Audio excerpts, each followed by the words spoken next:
O celular dele vibrava sem parar sobre a mesa quando liguei. Ele não tinha atendido, porque simplesmente não estava com o telefone. A tela acendeu diante dos meus olhos, revelando uma mensagem recente com um endereço que eu nunca tinha visto antes. Algo dentro de mim apertou. Não pensei duas vezes. Peguei as chaves, saí às pressas e dirigi até lá com a respiração presa. Quando parei em frente ao lugar indicado e toquei a campainha, a porta se abriu e o que vi me deixou completamente atônita. Bem-vindos. Escrevam de onde vocês estão nos assistindo. Gostamos muito de saber até onde nossas histórias estão chegando. O velho ônibus chacoalhante avançava lentamente pela estrada de terra vermelha. Os passageiros suados e inquietos faziam uma só oração: que ele não parasse no meio do caminho entre a cidade e o vilarejo. Faltavam ainda uns 25 quilômetros para o destino, e o trecho de volta até a cidade era ainda maior. Lá fora, o calor sufocante batia forte, e dentro do ônibus as janelas abertas mal ajudavam. Ana já não conseguia conter o desconforto. Ao ver o filho de 13 anos vermelho de calor, tirou o lenço que carregava e passou no rosto dele. Abriu mais os botões da blusa, sentou a filha de 4 anos no colo e a acomodou contra si, fazendo vento com um folheto que havia encontrado no assento. O humor da mulher não poderia estar pior. No dia seguinte, seria Réveillon. Pessoas normais estariam correndo pelas lojas naquele momento, comprando presentes e alimentos para a ceia. Ela, por sua vez, estava viajando com os filhos para uma casinha no interior que 12 anos atrás o marido havia herdado do pai. A família chamava aquele lugar de brincadeira de sítio e costumava passar pelo menos um mês lá todo o verão. No inverno, raramente iam até lá, e Ana estava muito preocupada com o fato de o ventilador de teto, já bem velho, não dar conta do recado.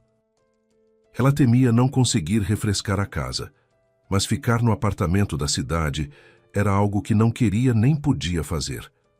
Nos últimos tempos, o marido havia se tornado completamente insuportável. E pensar que, poucos anos antes, ela se considerava a esposa e mãe mais feliz do mundo. As rápidas mudanças no caráter e no comportamento de Paulo, que tinha 40 anos, haviam começado um pouco mais de 4 anos atrás. Coincidência ou não, ele mudou radicalmente após ser promovido de simples vigilante para chefe do departamento de segurança de uma empresa onde trabalhava, sendo que antes havia sido integrante das forças de segurança do Estado. Nessa mesma época, Paulo recebeu as chaves de um apartamento de 3 quartos. O homem pareceu trocado. De repente, passou a se ver não apenas como chefe de família e provedor, mas como um verdadeiro benfeitor, merecedor não só do amor e da gratidão dos familiares, mas também de cuidados e reconhecimento especiais. Não bastava a Paulo que a esposa o elogiasse e agradecesse constantemente, ou que diante dos filhos ela frequentemente falasse sobre o pai maravilhoso que tinham, como era respeitado e valorizado no trabalho. Afinal, não teriam lhe dado um apartamento tão bom, nem o teriam nomeado chefe de outra forma. Naquela época, Ana admirava sinceramente o marido e era verdadeiramente feliz, até que um dia, durante o almoço, Paulo disse de repente: "Aninha, meu pai tinha razão quando dizia que homem deve casar depois dos 30. Por que fui constituir família aos 25? Não entendi", disse Ana, visivelmente incomodada. "O que você quis dizer com isso? Está arrependido de não ter aproveitado mais a vida?" "Não é só isso. Agora percebo que poderia ter sido mais inteligente com a minha vida. O apartamento é uma coisa pequena. Com minha capacidade poderia ter chegado muito mais longe." Ana ficou desconcertada. Do jeito que Paulo falou, ficava claro que ele estava insatisfeito com a vida que tinha construído, e essa insatisfação estava relacionada ao casamento precoce e, portanto, à própria família. A partir daí, as queixas do marido em relação à vida e à família foram crescendo como uma bola de neve. A culinária de Ana já não agradava mais ao homem, embora antes ele a considerasse uma excelente cozinheira. Os filhos lhe pareciam pouco inteligentes e mal educados, embora o próprio Paulo pudesse aprender com o filho mais velho, Não apenas boas maneiras, mas também como cumprir a palavra dada. Paulo vivia esquecendo as promessas que fazia. Buscar legumes na feira, ou comprar graxa para sapatos, pagar as contas do apartamento ou ir à festa junina da filhinha, embora sempre jurasse solenemente que faria exatamente tudo o que a esposa pedisse. Em determinado momento, Ana percebeu que a família havia deixado de interessar ao marido. Havia algo mais importante para ele agora: a ambição de fazer carreira, conquistar poder de verdade e ganhar prestígio junto aos superiores. Ela não entendia que tipo de carreira o marido almejava, já que ele não tinha formação técnica necessária para avançar na indústria onde trabalhava. E na área de segurança, já havia chegado ao teto. Não havia cargo mais alto na fábrica do que chefe de segurança. Quando a mulher tentava entender o que o marido queria, Paulo não a incluía em seus planos. Dizia que ela não seria capaz de compreendê-lo. Com o tempo, Ana foi deixando de levar ao marido os problemas da família, carregando tudo nas próprias costas e deixando de tentar entrar na vida íntima dele. Via que o marido não queria compartilhar com ela os seus sonhos para o futuro. Ana estava tão mergulhada nos próprios pensamentos sobre o marido que, quando as pessoas ao redor começaram a se mexer e a se levantar dos assentos, ela demorou a entender o que estava acontecendo. O ônibus finalmente havia chegado ao vilarejo. Ela ajeitou a blusa, entregou ao filho as 2 sacolas grandes com pertences, pegou a filhinha sonolenta no colo, agarrou a mala pesada e desceu do ônibus. A família havia saído da cidade de manhã cedo. No município vizinho, fizeram baldeação, embarcaram no ônibus local e só agora, completamente esgotados pelo calor, chegaram ao pequeno vilarejo. "Mãe, vamos logo, estou morrendo de calor", disse o filho em tom de lamento. "Vamos, Toninho, mas vamos andar bem rápido para pegar uma brisa." "Não estou sentindo os pés de tanto andar com esse calor." Uns 10 minutos depois, chegaram ao destino e entraram na casinha abafada. "Ninguém tira o tênis", avisou Ana, instalando as crianças o mais perto possível do ventilador na cozinha. Ligou todos os ventiladores da casa e abriu todas as janelas. Em poucos minutos, uma brisa passava pelos cômodos. Ana explicou às crianças que a casa demoraria uns 40 minutos para refrescar e só então poderiam descansar com mais conforto. Ela colocou água para gelar na geladeira e começou a pôr à mesa. Os alimentos a família havia trazido de casa. "Mãe, a gente vai ficar aqui todas as férias?" perguntou o filho carrancudo. "Não sei, Toninho", respondeu a mãe sem jeito.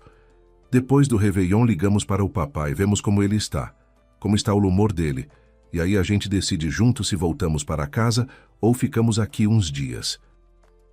"Mãe, estou entendendo direito?"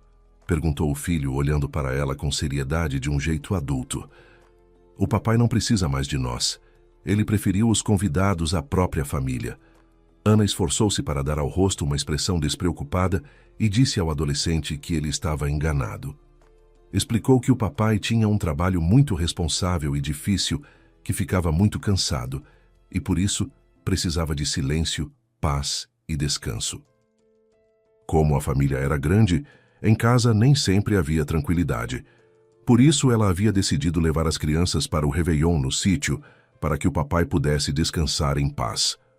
Antônio olhou para a irmãzinha, depois para a mãe e disse com dureza: "Mãe, essa história de silêncio e descanso você conta para a Clarinha. Para mim, não precisa inventar. Com certeza os amigos de ontem do papai continuam comemorando os sucessos dele lá em casa. Não me surpreenderia nada se os vizinhos chamassem a polícia depois da nossa saída por causa da música e do barulho. E você diz que o barulho o incomoda." Ana reconheceu que o filho tinha toda a razão. Ela havia tomado a decisão de levar as crianças para o sítio depois que, no dia anterior, o apartamento havia se enchido de colegas e amigos do marido. Paulo os havia convidado para comemorar o ano que havia terminado bem. Naquele dia, a chefia o havia destacado numa reunião, dizendo que, desde que Paulo assumira a segurança, seus subordinados passaram a trabalhar com muito mais eficiência do que antes. Nenhum objeto proibido havia entrado nas dependências da fábrica, Nenhum funcionário havia sido admitido embriagado ou com bebida escondida.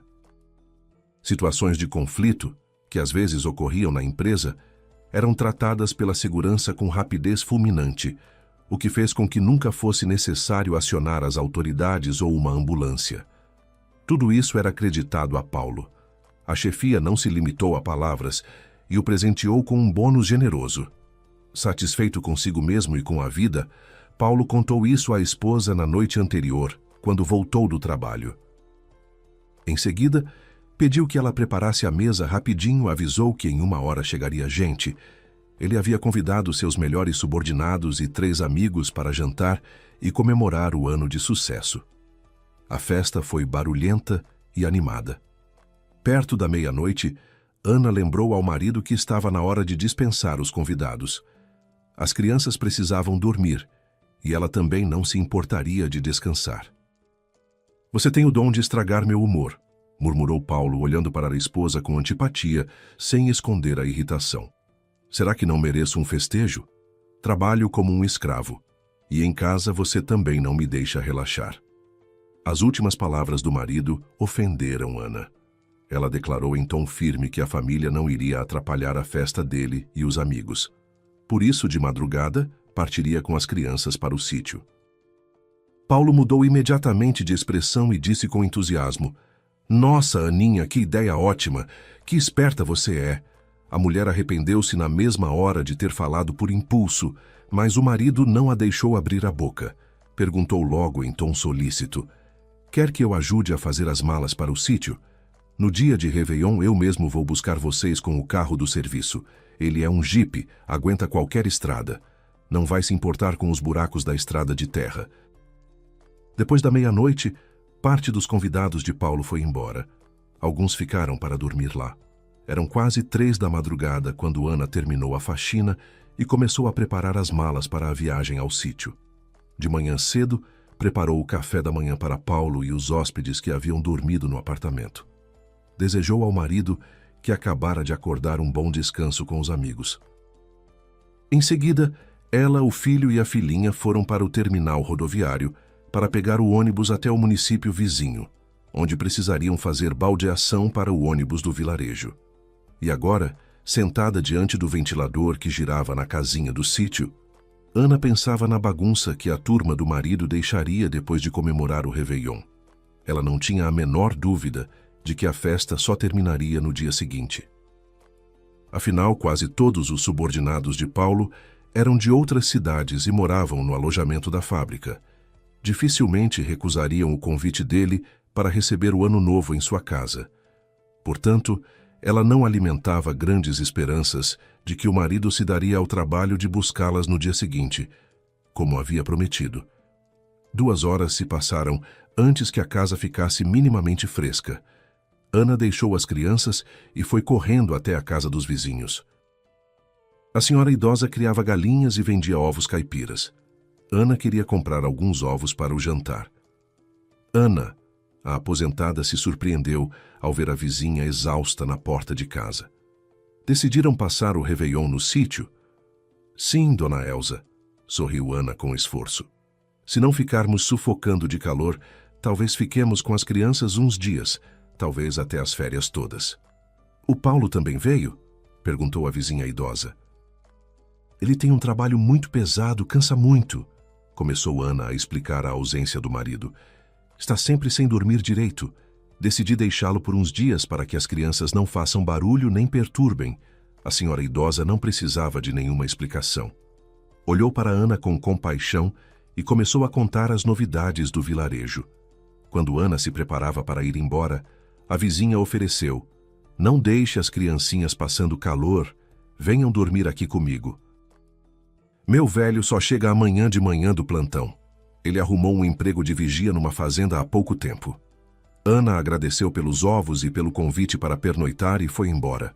O humor ficou ainda pior do que estava antes. Ana percebeu que não havia conseguido convencer a vizinha de forma convincente sobre o motivo pelo qual haviam chegado sem Paulo. A perspicaz moradora do vilarejo, mesmo sem explicação, havia entendido que as coisas entre Ana e o marido não estavam bem. Por mais estranha que parecesse a situação, 2 horas depois a casa estava bem mais fresca. Ana e o filho trouxeram um colchonete da sala para perto do ventilador e os 3 se acomodaram juntos. A noite passou tranquila. Mãe, não consigo ver o que é aquela coisa estranha perto do nosso portão, perguntou Antônio ao acordar de manhã, tentando enxergar pela janela embaçada de umidade. Ana estava cortando legumes, prestes a jogá-los no caldo saboroso e perfumado que borbulhava no fogão. Ao ouvir a pergunta do filho, foi até a janela, mas também não conseguiu identificar o que estava escurecendo ali. Provavelmente o vento trouxe algum saco ou pedaço de papelão, respondeu ela. Vou lá fora pegar água no poço, dou uma olhada. A mulher se vestiu, calçou as sandálias e saiu para o quintal. Encheu rapidamente um balde de água, colocou na varanda e, sem pressa, foi até o portão e saiu para a rua. Antônio a observava o tempo todo pela janela. Ele a viu começar a mexer com a sandália naquilo que sobressaía do mato alto. Depois ela se abaixou, olhou assustada para o filho que estava colado na janela e começou a acenar insistentemente, chamando-o para perto dela. Antônio jogou a camiseta nos ombros, calçou as sandálias e saiu correndo. Ao chegar perto dela, viu que deitado na sombra de um arbusto, quase escondido pelo mato, havia um cachorro completamente prostrado. O animal ofegava pesadamente, com a língua para fora e os olhos semicerrados. Era evidente que sofria com o calor intenso e estava gravemente desidratado. Vai buscar ataduras e uma manta do quarto, rápido! Gritou Ana para o adolescente. Ele correu para dentro e em 1 minuto trouxe à mãe o que ela havia pedido. Ana se abaixou sobre o cachorro e, com cuidado, amarrou a focinheira com as ataduras. Mesmo prostrado, o animal poderia reagir por instinto ao ser movido, e ela não queria arriscar. Em seguida, ela e Antônio colocaram o cão sobre a manta e o arrastaram até a escada da entrada. Depois a mãe pegou 2 cantos da manta. Antônio pegou os outros 2, e juntos levantaram o cão grande e pesado, carregando-o com dificuldade para dentro de casa. O cão estava completamente exausto. Deitou no chão fresco sem reagir, respirando com dificuldade, mal piscando os olhos. Ana rapidamente preparou uma solução de água morna com um pouquinho de sal e açúcar, como havia visto numa postagem de primeiros socorros para animais, e aproximou a tigela do focinho do cão, tendo antes retirado a atadura. O animal esticou levemente o pescoço, mas não bebeu. Ana molhou a própria mão e umedeceu o focinho dele com delicadeza, tentando estimulá-lo. O cão não reagiu de imediato. Mãe, disse Antônio, lembra que o meu amigo Rodrigo tem um labrador? Aquele que ele trouxe aqui umas 2 vezes. Claro que lembro. Tem um apelido bem esquisito. Farofa? É, mãe. Pois bem, a farofa não permitem comer da mão de estranhos nem pegar comida no chão. Ela é muito inteligente, não aceita nada de ninguém, só dos membros da família. Será que esse cão foi criado assim também? Ana concordou que essa era uma possibilidade, mas ponderou que no estado em que o animal se encontrava, desidratado e exausto, mesmo um cão bem treinado poderia recusar alimento por puro esgotamento. O que ele mais precisava naquele momento era de descanso no fresco e de que seu organismo se recuperasse aos poucos. Ana decidiu ir até a dona Elsa para perguntar se ela conhecia o dono do animal. Fotografando rapidamente o hóspede inesperado, Ana correu até a vizinha. Dona Elsa examinou a foto com atenção e disse: "Que cachorro bonito! Aqui no vilarejo, com certeza ninguém tem um assim." Mas a vizinha logo se lembrou de que no verão e no outono, caçadores vinham até os rios e represas da região atrás de patos, e quase sempre traziam exatamente esse tipo de cão. Além disso, recentemente o marido dela havia visto um par desses animais perto da fazenda onde trabalhava. Os caçadores disseram que nessa estação, os cães correm pelos campos e matas em busca de caça miúda, farejando rastros pelo mato. Sem os cães, eles nunca encontrariam a caça sozinhos. Quando Ana voltou para casa, aguardava uma boa notícia. O cão havia começado a lamber devagar a água da tigela. Ainda estava prostrado, mas a respiração era um pouco menos ofegante. De tempos em tempos, erguia a cabeça com esforço para beber alguns goles, depois tornava a pousar o focinho no chão. Hannah não sabia o que fazer com o cachorro. Colocá-lo de volta para fora seria condená-lo. Era preciso descobrir o quanto o animal havia sofrido. Mas como fazer isso, ela não tinha a menor ideia. Uma coisa era clara: o cão precisava urgentemente de ajuda. Ela e Antônio decidiram tomar um café da manhã rápido, depois buscariam na internet o que fazer para ajudar um cão naquele estado e tentariam encontrar o dono. Só perto do meio-dia, Ana se deu conta. Era véspera de Réveillon e precisava se preparar ao menos um pouco para a virada. Temperou o frango que havia trazido, pendurou na cozinha uma guirlanda colorida com a qual a filha tanto havia sonhado. Os presentes para as crianças ela havia trazido de casa, assim como os doces. Portanto, tudo estava pronto para uma celebração modesta. Ajudando a mãe a pendurar a guirlanda, Antônio disse com firmeza: "Mãe, não pense em ligar para o pai. Não para cumprimentá-lo, não para perguntar como ele está. Quero ver se ele vai lembrar sozinho que tem família. Meu filho, não se pode ser assim. Seja mais compreensivo com ele. Por mais que seja o nosso pai, ele se esforça muito para que tudo fique bem na nossa família." Ana se arrependeu imediatamente de ter dito aquilo ao filho. Antônio a olhou de um jeito que ela entendeu. O filho sabia algo sobre o pai que ela desconhecia. Ela ficou com medo e não se atreveu a perguntar o que significava aquele olhar assustador. A imaginação fértil dela logo sugeriu duas hipóteses. Ou o marido estava fazendo algo ilegal no trabalho e era por isso que andava tão cansado, ou a questão era pessoal. Talvez tivesse dívidas em aberto, ou talvez tivesse descoberto alguma doença grave. Ou então estava sendo chantageado por invejosos. Não era à toa que Paulo havia se tornado tão impulsivo e nervoso. A mulher cansou de se tranquilizar e decidiu que o olhar irritado do filho significava apenas uma coisa: o menino estava simplesmente insatisfeito com o próprio pai. Em seguida, ela se voltou para o assunto do cachorro, dizendo a Antônio que ia ligar para uma clínica veterinária, enquanto ele procurasse na internet sites onde anunciavam animais desaparecidos. Talvez o dono já estivesse à procura do coitado. Ana ligou para o veterinário. Descobriu que o exame do cão custaria caro. Como o dinheiro estava curto, a clínica veterinária estava fora de cogitação. Nesse tempo, Antônio tirou uma boa foto do animal e publicou vários anúncios sobre o achado em sites especializados. Ele também já havia descoberto que o hóspede deles era da raça braco-alemão, um cão de caça sensível ao calor intenso e ao estresse físico.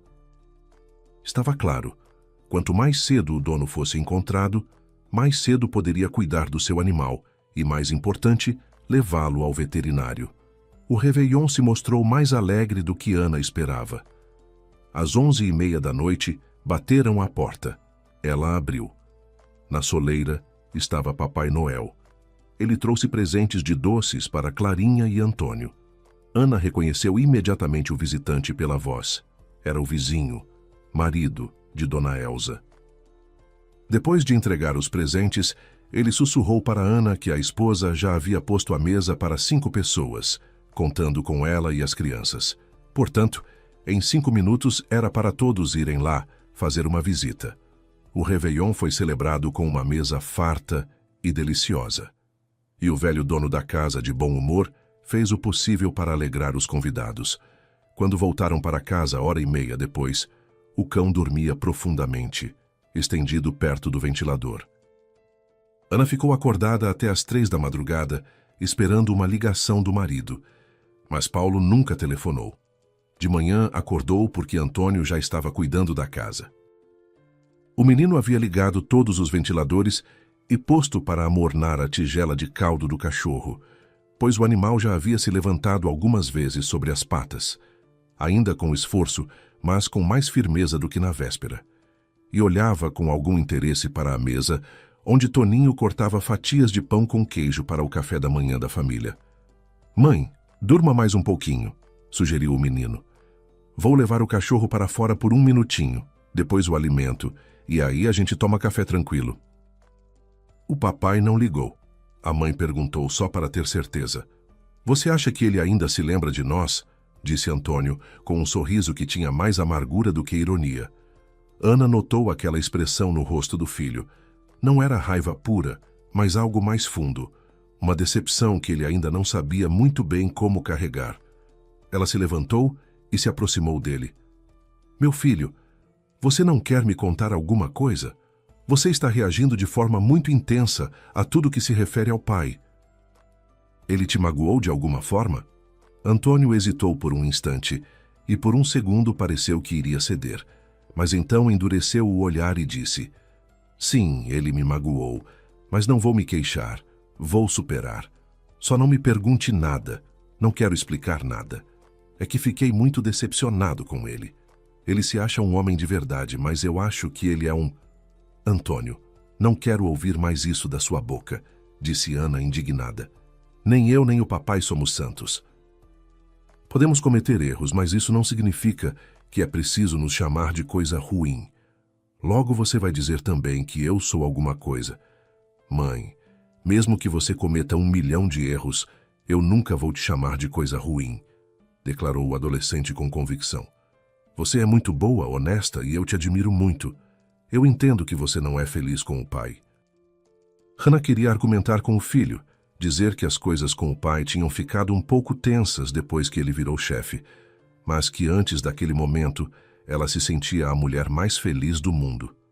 Antônio, porém, foi mais rápido. Ele se aproximou da mãe e disse: Mãe, você sempre diz que amor nunca é demais. Você está errada, mãe. Amor pode ser demais. Se você tratasse o pai como ele te trata, estaria tudo bem na nossa família. Mas você trata ele como se fosse uma criança pequena. E aí ele imaginou que é o dono do mundo, que todos lhe devem tudo. Ana entendeu que Antônio também tinha restrições em relação a ela, mas não conseguia entender a essência delas. Decidiu conversar com Antônio quando ele estivesse de bom humor. Antônio alimentou o cachorro. Naquele dia ele comeu com muito mais vontade, lambendo a tigela até o fundo. Depois disse que de manhã havia examinado o cão com cuidado e parecia que as patas estavam inchadas, provavelmente pelo esforço sob o calor. Era preciso encontrar o dono logo para que ele o levasse ao veterinário.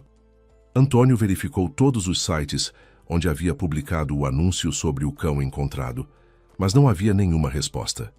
Ninguém havia reconhecido o animal e ninguém o estava procurando. À tarde, Ana deu uma caminhada curta com a filhinha enquanto Antônio ficou no notebook conversando com os amigos. O primeiro dia do ano estava chegando ao fim e Paulo ainda não havia ligado nem cumprimentado a família pelo feriado. Quando as crianças adormeceram, uma tristeza tão grande pesou sobre Ana que dava vontade de chorar em voz alta, mas nem isso ela podia se dar ao luxo de fazer, pois as crianças dormiam ao seu lado. Nos últimos anos, ela havia se acostumado a esconder das pessoas próximas o que sentia por dentro. Ficava sempre se convencendo de que precisava ser forte, já que era responsável pelo bem-estar da família. E assim, ela se esforçava como podia para manter esse bem-estar. Na tarde do dia 2 de janeiro, Ana anunciou para as crianças que no dia seguinte voltariam para casa. Os alimentos trazidos de casa estavam quase acabados e não havia dinheiro para o mercado. O humor de Ana estava péssimo. Além de o marido não ter telefonado nenhuma vez em todos esses dias, agora havia surgido um novo problema. O cachorro. O que fazer com ele? Ana não tinha coragem de jogá-lo para fora. O cão era doméstico, obediente e tranquilo.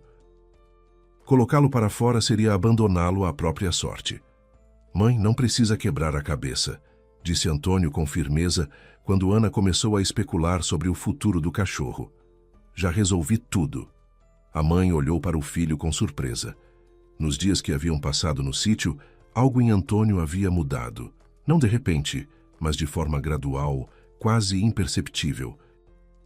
O menino que havia embarcado no ônibus ainda carregava muito do garoto despreocupado de sempre. Mas as conversas difíceis, os silêncios e a ausência do pai haviam deixado marcas visíveis.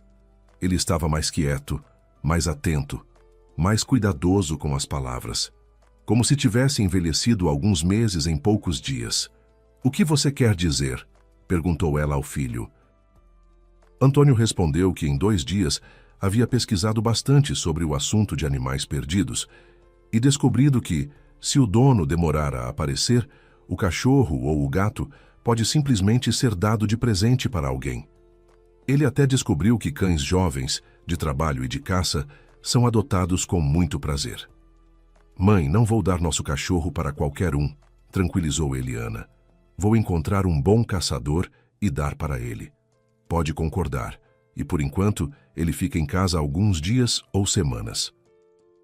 Ana entendia que não havia outras opções, então teve de concordar com o filho, mas acrescentou que seria Antônio quem o levaria para passear sozinho e que talvez conseguissem convencer o pai a pagar a consulta ao veterinário. Na véspera do jantar, Antônio continuava sentado no notebook vigiando os celulares dele e da mãe. Ele não os queria deixar de vista, para que a mãe não tivesse a ideia de ligar para o pai primeiro. Ana foi passear com Clarinha. Uns 15 minutos depois que elas saíram, o celular da mãe tocou. Antônio atendeu e ouviu uma voz masculina impaciente que ele não conhecia. "Posso falar com Ana ou Antônio?" perguntou o homem. O adolescente entendeu na hora que era alguém ligando pelo anúncio, já que no texto ele havia deixado o número de telefone com a instrução de perguntar por Ana ou Antônio. "Sou eu, Antônio", disse o menino. "E o senhor é quem?" "Sou Gustavo. Estou ligando pelo anúncio. O meu bravo está com vocês." "Que bravo?" perguntou o menino desconfiado. Nessa altura ele já havia lido bastante sobre o assunto e descobrido que às vezes aparecem golpistas atrás de cães de raça, fingindo ser os donos para depois vender o animal. Por isso, o adolescente decidiu que não custa ser cauteloso. "É o meu cão", disse com impaciência o desconhecido, com uma voz grave. "Me dê o endereço, já vou aí." "Pode anotar", disse Antônio com seriedade. "Mas aviso, se o cachorro não reconhecer o senhor não o leva." Na linha ecoou uma gargalhada alegre e o homem disse: "O cachorro vai me reconhecer, pode ter certeza." E bateram à porta. Na soleira estava um homem grande, vestido de forma completamente inadequada para o calor. Calça jeans, camisa fechada e boné. Mal o visitante cruzou a soleira, o cão, que havia passado o dia inteiro praticamente imóvel, se levantou de um salto e disparou em direção a ele, latindo de alegria, como se o encontro com o dono tivesse devolvido de uma vez todas as forças que o calor lhe havia roubado. O homem ergueu o pesado amigo de 4 patas e começou a acariciá-lo, enquanto o cão gania de êxtase e rodopiava nos braços do dono como um peão, arriscando cair no chão. Não restava a menor dúvida de que o cão havia encontrado o seu querido dono. Antônio sorria. Estava feliz por o cão ter sido encontrado, mas com muita pena de que logo o levariam embora. O menino havia se apegado a ele. Às escondidas da mãe, dava pedaços de queijo ao bravo, se contentando apenas com o pão dos próprios sanduíches. O homem pousou o cachorro no chão e perguntou: "Tem algum adulto em casa?" "Não, estou sozinho", respondeu o menino. "Minha mãe foi passear com minha irmãzinha." "Tudo bem, sem problemas", disse o homem sem tirar os olhos do cachorro. "A gente resolve mesmo sem a mãe. Espero que você e sua mãe já tenham conversado sobre quanto querem pelo resgate do meu cachorro. A gente não salvou ele por dinheiro. Salvamos porque ele estava passando muito mal e ia piorar se a gente não o tivesse trazido para dentro." O homem deu uma gargalhada sonora e depois disse que queria recompensar o adolescente e a mãe por terem salvado o cachorro e pediu que o menino ligasse para a mãe para combinar o valor. Antônio explicou que não havia permitido que a mãe levasse o celular para ela não ter a ideia de ligar para o pai. E acrescentou que haviam salvado o cachorro sem interesse em dinheiro e que de forma alguma eram miseráveis. O homem declarou que não podia ir embora assim e que esperaria a dona da casa para agradecer pessoalmente. "O senhor quer tomar um suco?" perguntou Antônio ao visitante. "Aceito com prazer", respondeu o homem. "Passei quase o dia todo andando de sítio em sítio, procurando o bravo. Meia hora atrás um amigo me ligou dizendo que havia encontrado um anúncio na internet com o meu bravo neste vilarejo. Vim correndo." A estrada de terra aqui não está em boas condições, mas o meu jipe passa por tudo. Mesmo assim, preferi deixar o carro no começo da estrada de terra e vim a pé até aqui para não arriscar num trecho que eu não conhecia. Estou cansado e com sede. Um suco gelado vai bem. Antônio logo pôs à mesa, serviu o suco e, com pesar, comunicou ao visitante que, além de 2 bolachinhas ao suco, nada mais tinha para oferecer. Explicou que haviam vindo para o sítio por alguns dias e as provisões já haviam acabado. Disse que a mãe havia prometido trazer pãozinho do mercado, mas que não havia mais dinheiro. Só tinham o suficiente para as passagens de volta. O homem olhou com atenção para o adolescente e disse que não estava com fome mesmo, queria só tomar algo gelado. Enquanto esperavam Ana e a filhinha voltarem do passeio, o visitante fez perguntas a Antônio sobre a família. Perguntou por que não haviam levado o pai junto para o Réveillon no sítio. Pelas respostas do adolescente, percebeu que ele tinha uma opinião muito negativa sobre o pai, embora não revelasse os detalhes das relações familiares. O visitante já tomava o 3º copo de suco quando Ana voltou do passeio com a filhinha. A mulher entendeu imediatamente que se tratava do dono do cachorro, pois o animal estava deitado aos pés do homem, sem tirar os olhos dele. O cão apenas abanou levemente a cauda ao ver Ana entrar. O visitante se levantou imediatamente e se apresentou. Olá, meu nome é Gustavo. Vim esperá-la para agradecer pelo Bravo.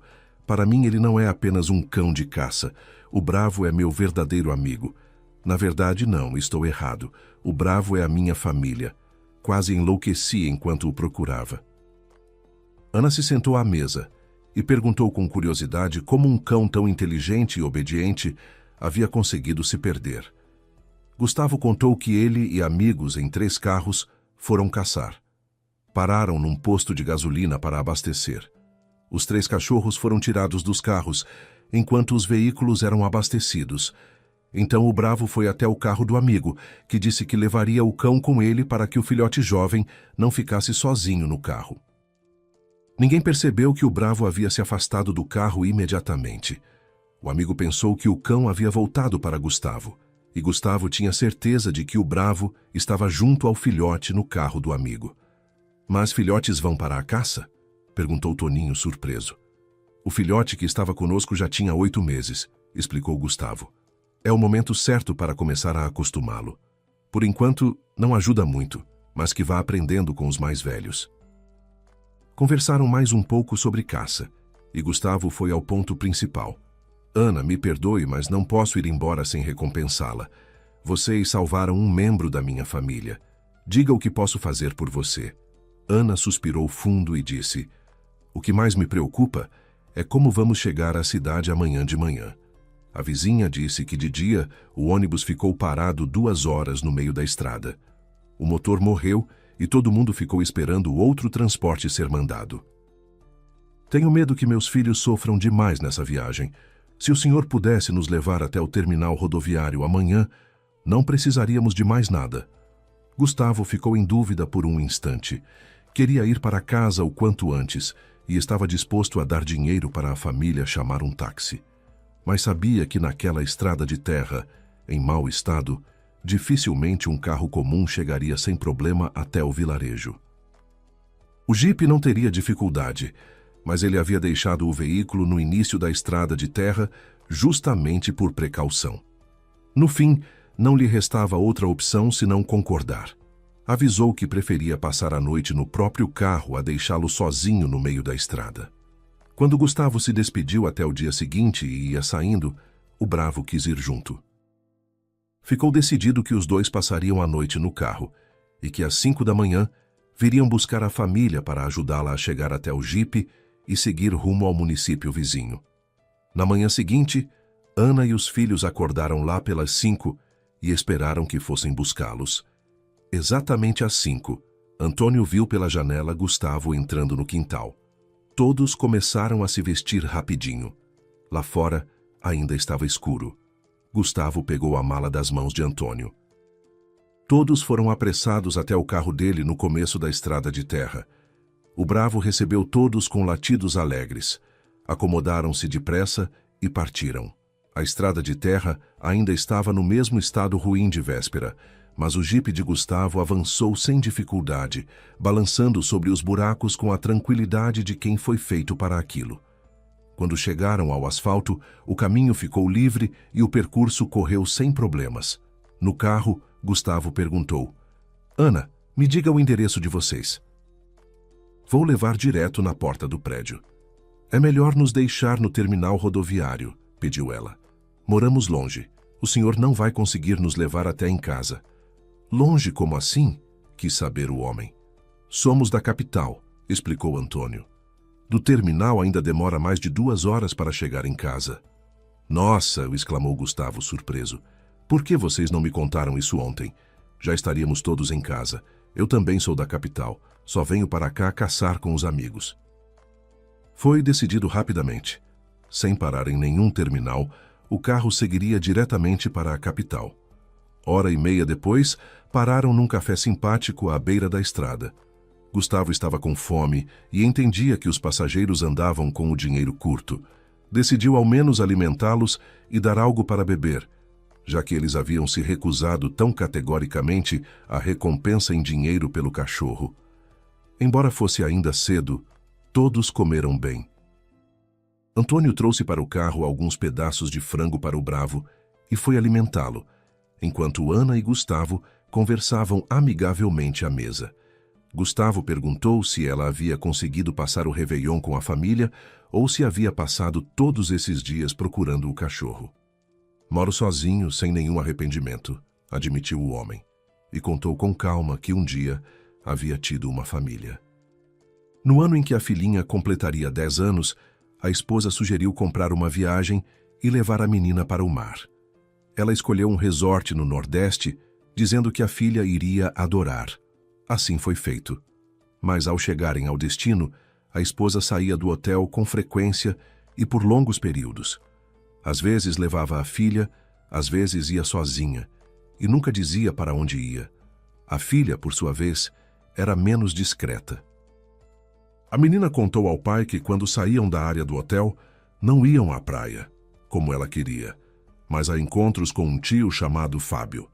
A menina contou que com um amigo da mamãe, elas iam a restaurantes e davam passeios no calçadão, e frequentemente visitavam lojas caras. Pai, olha o que o tio Fábio me deu, disse a menina, mexendo na bolsinha.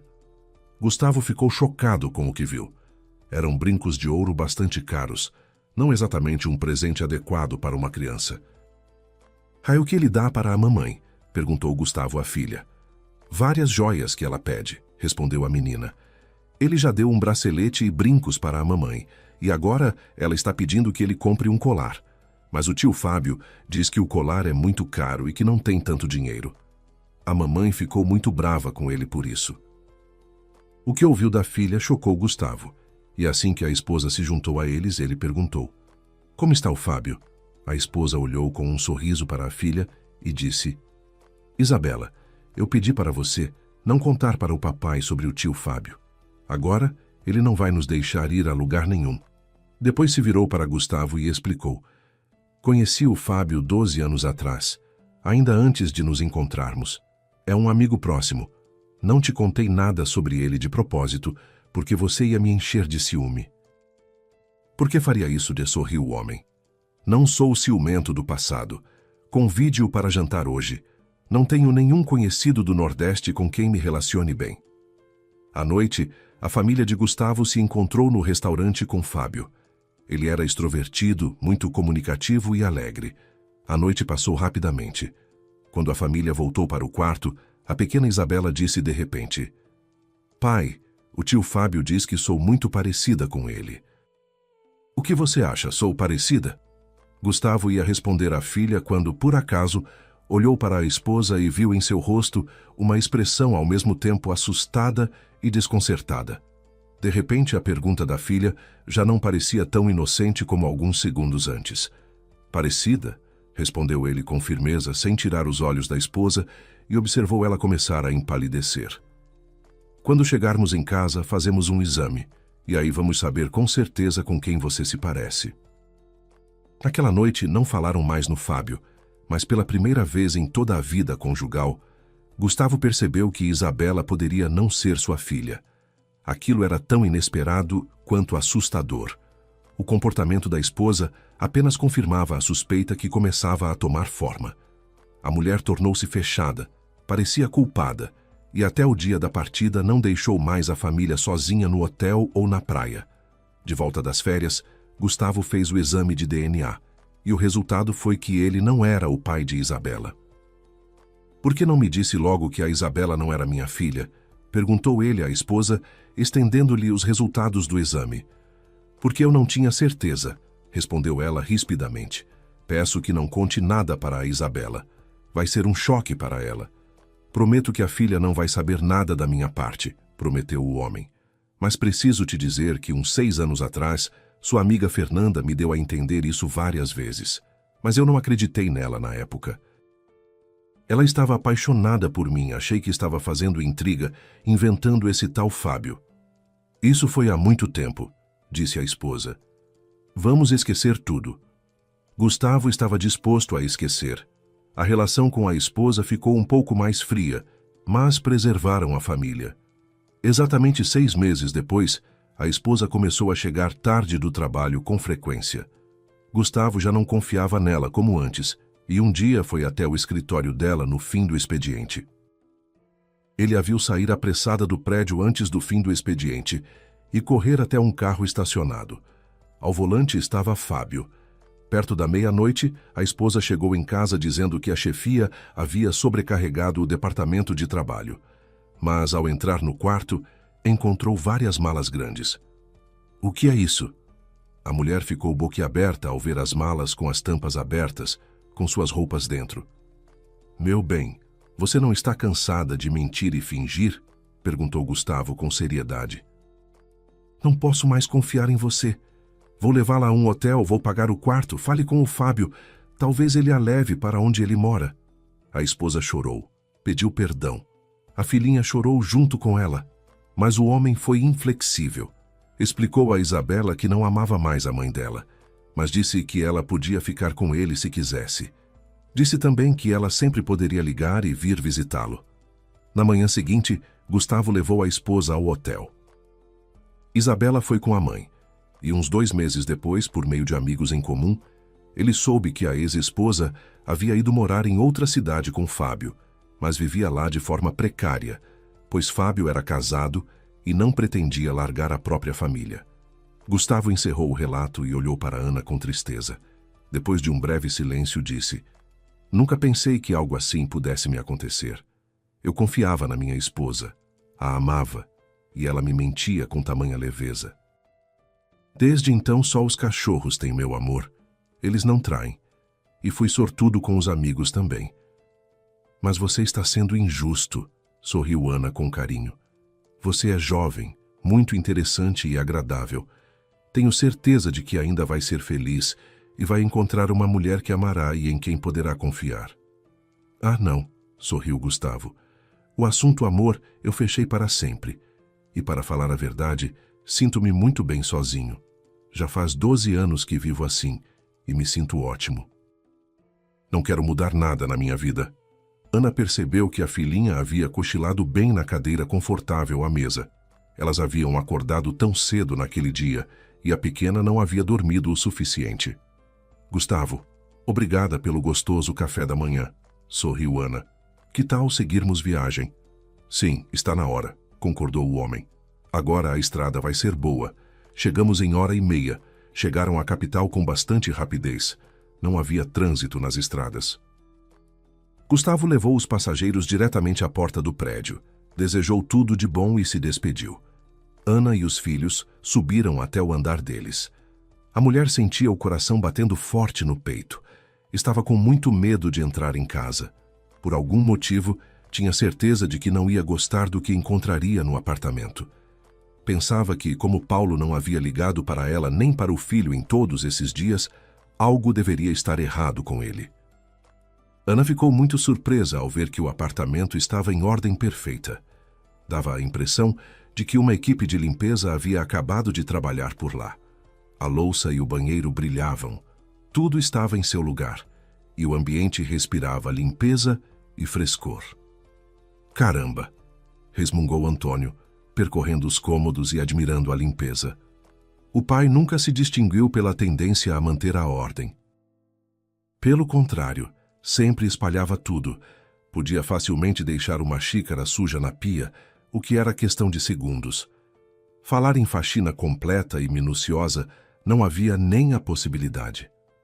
Mãe, acho que a consciência pesou, disse Antônio, depois de percorrer todo o apartamento e se aproximar da mãe. Deve ter ido ao mercado agora. Quer chegar antes de nós com um monte de gostosuras para se redimir. O humor de Ana e de Antônio melhorou visivelmente. Ambos tinham certeza de que, sentindo falta da família, Paulo havia percebido o quanto ela significava para ele. E agora, em sua casa, voltaria a reinar a paz e o entendimento dos tempos antigos. Mas já era tarde da noite, e o marido ainda não havia voltado. Ana decidiu ligar para ele. Discou o número e ouviu o celular dele tocar dentro do apartamento. Foi em direção ao som e percebeu que o marido havia deixado o smartphone no bolso da calça jeans pendurada no corredor. Ana tirou o celular, acendeu a tela e viu uma mensagem não lida no aplicativo de mensagens. Pressionou o ícone e ficou boquiaberta. Ela percebeu que uma mulher estava escrevendo para Paulo. Era uma mensagem terna. Ana entrou no aplicativo e leu toda a conversa do marido com uma desconhecida que usava o nome de usuário Lara. Na última mensagem, Lara escrevia: Já encontrei nosso cantinho aconchegante. É um lugar modesto, mas espero que em breve você resolva a situação com a sua esposa e a gente passe a viver no seu espaçoso apartamento. E mandava o endereço, dizendo que estava esperando com ansiedade. Ana esperava qualquer coisa de Paulo, menos traição. Ela tinha certeza de que ele estava muito cansado, que tinha uma série de problemas e dificuldades no trabalho, mas jamais poderia imaginar que ele fosse capaz de trair. Ainda sem acreditar totalmente no que havia lido, Ana percebeu que, se não soubesse toda a verdade ainda naquela noite, enlouqueceria antes do amanhecer. Verificou os filhos e, vendo que o filho e a filhinha dormiam profundamente, chamou um táxi com as últimas moedas que tinha e foi até o endereço indicado na mensagem. 20 minutos depois, o táxi a deixou no endereço certo. Sem sentir as pernas de tanto nervosismo, Ana subiu até o andar indicado e pressionou a campainha. A porta foi aberta pela mesma garota da foto do perfil no celular do marido. A beldade de roupão curtinho olhou interrogativa para Ana e então, do quarto, se ouviu a voz satisfeita de Paulo. Meu amor, quem é? Antes que o meu amor pudesse responder, Paulo em pessoa apareceu no corredor. Ao ver Ana, não se constrangeu, não ficou aturdido, não se assustou. Apenas se surpreendeu levemente e perguntou com calma. Como você me achou? Não deixe o celular por aí em qualquer lugar, disparou Ana, sufocada de indignação, e atirou o smartphone no marido com toda a força. Paulo esfregou o ombro onde o aparelho havia acertado e deu uma sorrisada irônica. Ainda bem que você já sabe de tudo. Não vou precisar explicar nada, mas devo dizer que não há motivo para se preocupar. Jamais vou abandonar meus filhos. Aquilo foi dito com pompa, mas irritou igualmente as duas mulheres. O que significa não vai abandonar? Guinchou Lara. Meus filhos não precisam de um pai assim, disse Ana, com os lábios sem cor em voz baixa. Estou pedindo o divórcio. Não pretendo convencer ninguém, disse Paulo erguendo a cabeça com arrogância. Mas aviso, não vou ceder a ninguém. Então me poupem de qualquer tipo de condição. Ana percebeu que o seu Paulo havia se convencido de que era um herói que podia fazer o que quisesse. Ela não se lembrava de como havia saído do prédio, de como andava pelas ruas da cidade sem perceber nada ao redor. Não sentia o vento quente que soprava pela cidade. Não percebia que as mãos haviam inchado de tanto apertar os próprios dedos. Chegou em casa a pé quase 2 horas depois. Não conseguiu dormir. De manhã cedo, saiu correndo para dar entrada no pedido de divórcio. No caminho de volta, passou na casa de uma amiga e pegou um pouco de dinheiro emprestado. Não queria contar a ninguém sobre o divórcio iminente e a traição do marido. Doía tanto e era tão humilhante que simplesmente não conseguia se queixar nem chorar diante de ninguém. Mãe, você está bem? Perguntou Antônio quando ela chegou em casa. Você parece doente. De noite a gente conversa, meu filho, respondeu Ana, sem forças para contar ao filho que havia pedido o divórcio. Então vou dar uma saída, mãe. Em poucos minutos, Ana ficou em casa sozinha com a filhinha. A menina brincava quieta no quarto, enquanto Ana sentava e pensava no que fazer a partir de ali. Por sorte, o marido logo chegou. Paulo não tinha intenção de fugir de uma conversa difícil. Fez café para si e para a esposa e a chamou para a cozinha. Somos adultos, declarou o homem com um leve sorriso irônico. Então vamos conversar abertamente.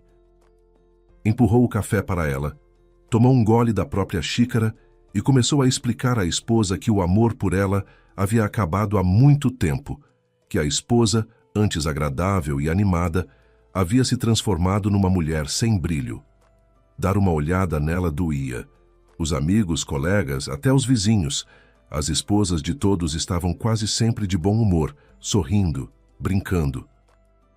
Paulo observou que algumas delas até gostavam de briga, mas logo depois das discussões, voltavam a ser as mesmas, animadas, bonitas e alegres.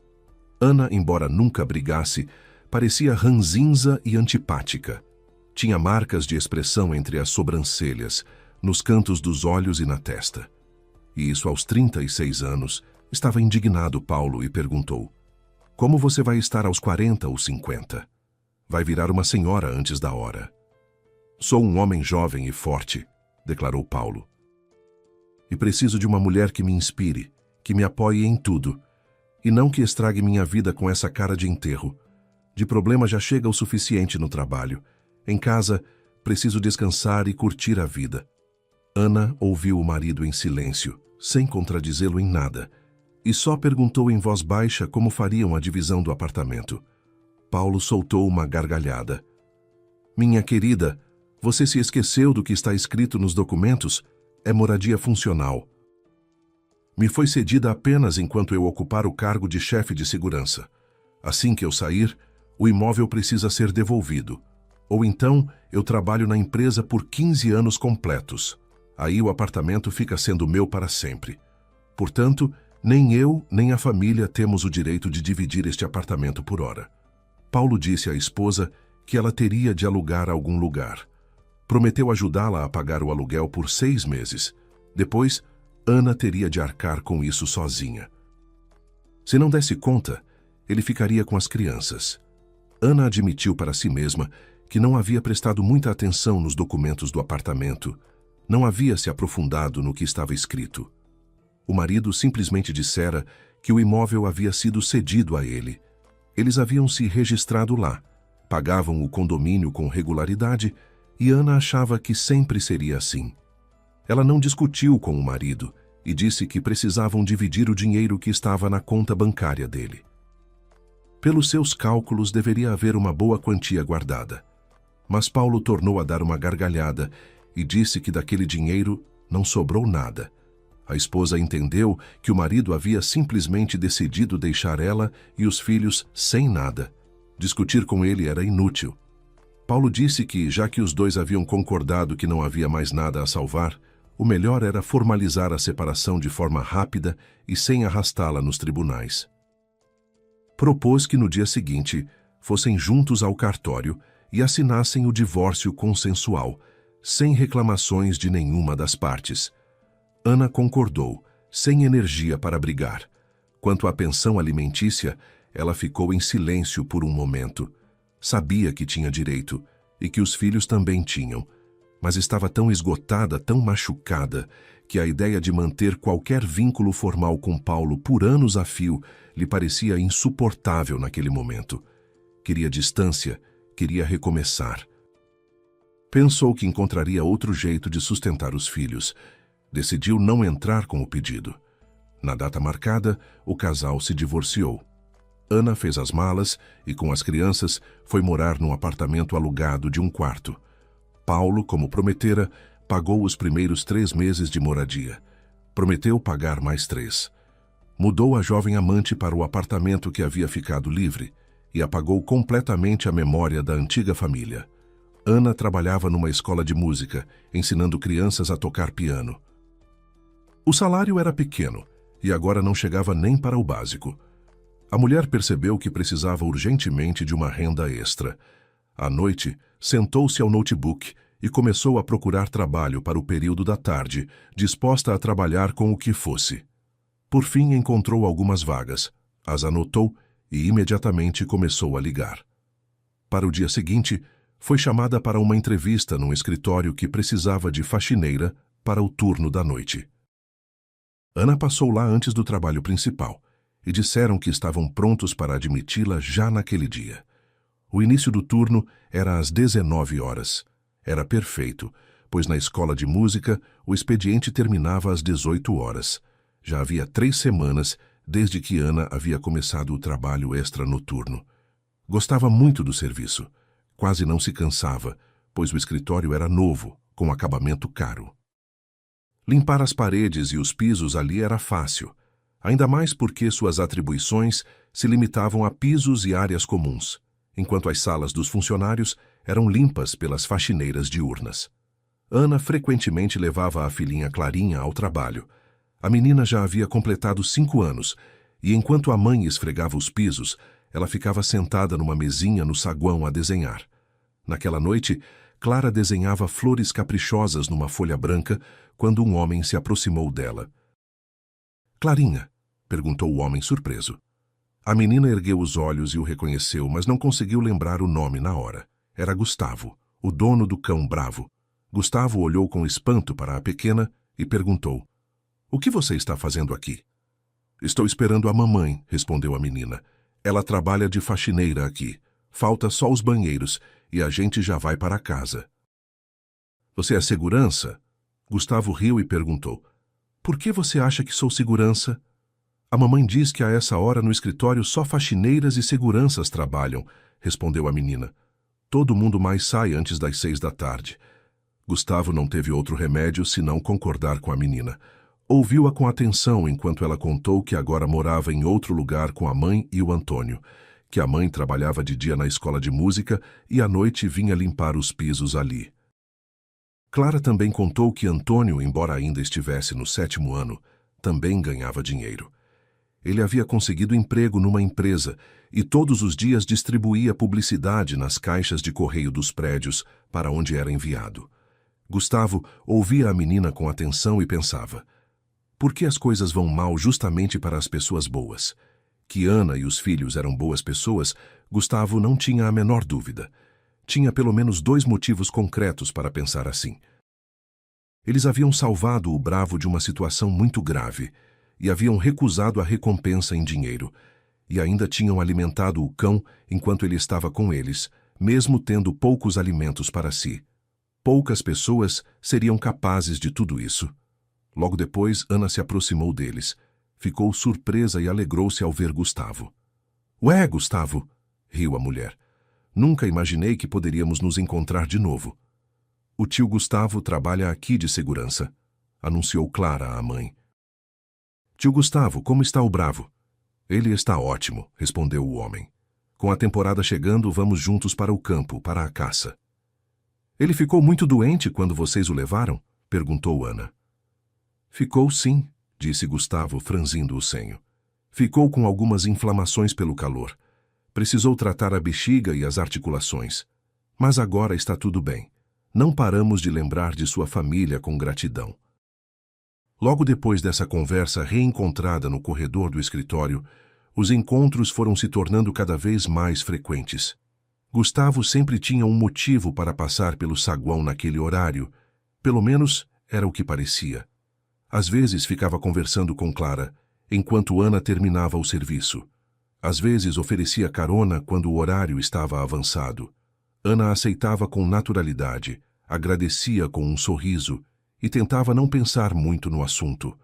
Mas foi ficando mais difícil não pensar. Havia algo na presença de Gustavo que a acalmava de um jeito que ela não sabia explicar. Não era euforia, não era aquele frio na barriga dos filmes. Era algo mais quieto e mais sólido. A sensação de que, perto daquele homem, o mundo ficava um pouco menos pesado. Ana tentava afastar esse pensamento assim que aparecia. Não era o momento. Talvez nunca fosse o momento. 3 meses depois, Ana percebeu que os encontros com Gustavo a incomodavam cada vez mais e decidiu procurar um novo emprego. Naquela noite, depois de limpar os pisos, Ana foi até a mesa onde Clara folheava um livro e notou Gustavo ao lado dela. Como sempre, cumprimentaram-se com amabilidade, e Ana informou ao homem que havia encontrado outro emprego, também de faxineira, mas com salário bem maior. Ah, é? O homem ficou sinceramente surpreso. Eu estava convicto de que pagamos muito bem. Se não é segredo, quanto oferecem no novo lugar? Bem mais do que aqui, disse Ana com firmeza. Embora na verdade ainda não tivesse ido àquele escritório e nem soubesse se seria admitida. Mas ficar lá não era mais possível. Estava cada vez mais difícil esconder de Gustavo os próprios sentimentos. Ana havia percebido há tempos que estava cada vez mais apaixonada por esse homem forte, corajoso, nobre e bondoso. Ao mesmo tempo, entendia perfeitamente que não era par para uma pessoa assim, e ainda sentia vergonha diante do filho. Tinha muito medo de que ele adivinhasse os seus sentimentos e começasse a zombar dela. Com certeza havia ouvido do pai que tipo de avaliação ele fazia dela. Bom, vamos para o carro, que já é tarde, propôs Gustavo. Ana pegou a filha pela mão e os 3 foram em direção à saída. Mas antes de chegarem à porta, um segurança correu em direção a eles. Gustavo, disse ele ao homem, sua secretária não conseguiu te ligar. Você tem uma reunião importante na prefeitura amanhã. Ela deixou um recado para você. O segurança estendeu a Gustavo um papel dobrado e se despediu. Do lado de fora, Gustavo ajudou a sentar Clara no carro. Quando o carro arrancou, Ana perguntou: Gustavo, é a primeira vez que ouço falar que segurança tem secretária. Ou o colega estava brincando? Gustavo deu uma gargalhada alegre e explicou: na verdade, foi a Clarinha quem me nomeou segurança. Ela acha que nessa hora à noite no escritório só trabalham faxineiras e seguranças. Concluiu que, já que não sou faxineira, então sou segurança. Então você não é segurança, disse a mulher surpresa. Mas então quem é você? Na verdade, sou o dono e diretor-geral desta empresa. Ao ouvir isso, Ana sentiu o estômago apertar.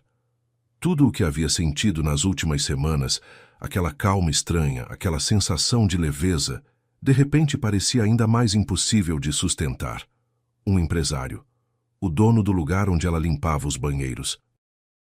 Ela havia tomado a decisão certa de mudar de emprego, mais do que nunca.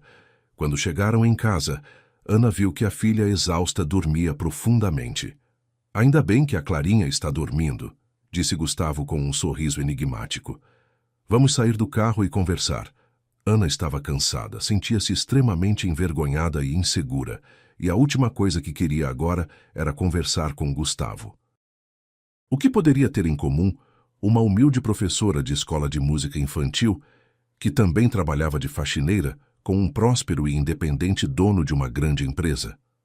Ela saiu do carro a contragosto, tentando pensar febrilmente em como se livrar de Gustavo da forma mais rápida e delicada possível. Mas o homem disse: vou ser honesto, não pretendia me revelar tão cedo, mas já que acabei admitindo que sou empresário, não faz sentido parar no meio do caminho. Vou ser honesto em tudo. Eu te amo, Ana. Estou cercado por muitas mulheres, mas elas não significam nada para mim. Por muitos anos achei que nunca teria uma família, mas ao te conhecer, percebi que estou pronto para construir uma com você. Eu confio em você. Tenho um respeito e um amor ilimitados por você. Você será a minha esposa. Ana sentiu que estava passando mal. Fazia tanto tempo que não ouvia palavras gentis dirigidas a ela. Ela havia desacreditado tanto que merecia a felicidade feminina. E de repente, essas palavras, ela não sabia o que responder. Mas Gustavo entendeu tudo sem palavras. Abraçou a mulher com força e a beijou. E Ana pensava com angústia que devia estar cheirando muito a produtos de limpeza potentes, com os quais havia tratado as superfícies no trabalho. 3 anos se passaram. Ana havia se tornado a esposa de Gustavo há tempos, e com as crianças havia se mudado para a casa dele, nos arredores da cidade. Ela não trabalhava mais como faxineira, mas não havia abandonado a escola de música. Nesse tempo, Antônio havia ido caçar com Gustavo muitas vezes e fizera uma grande amizade com o Bravo. O cachorro o considerava seu segundo dono e obedecia a ele tanto quanto ao homem. Ana estava feliz.